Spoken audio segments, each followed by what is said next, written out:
Babylon நாட்டில் புதிய தலைவன் எழும்பினான். அவன் பெயர் தரியு. தரியு ராஜ்யத்தை ஆண்ட காலத்தில் யூதர்களில் ஒருவனான தானியேல் அறிவிலும் நற்செயலிலும் சிறந்து விளங்கியவன்.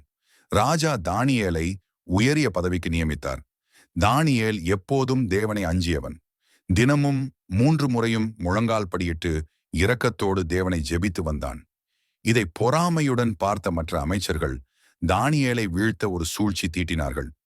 யாரும் ராஜாவை தவிர வேறு யாரையும் வணங்கக்கூடாது என்ற ஒரு சட்டத்தை உருவாக்கி அதில் கையெழுத்து பெற ராஜாவை நம்பிக்கையுடன் மோசடி செய்தார்கள்.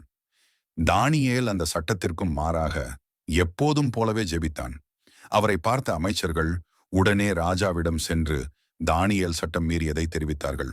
ராஜா வருந்தினாலும் தானியேலை சட்டப்படி சிங்க கெபியில் போட வேண்டியதாகிவிட்டது. தானியேல் தன்னுடைய தேவனில் விசுவாசமாக இருந்தான்.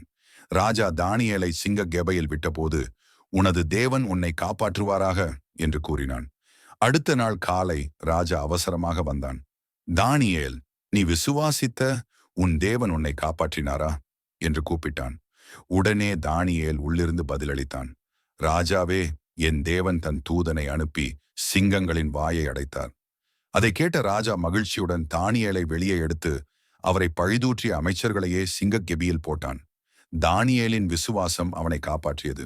தானியேல் போல நாமும் கடுமையான நேரங்களிலும் தேவனை நம்பினால் அவர் நம்மை காப்பாற்றுவார்.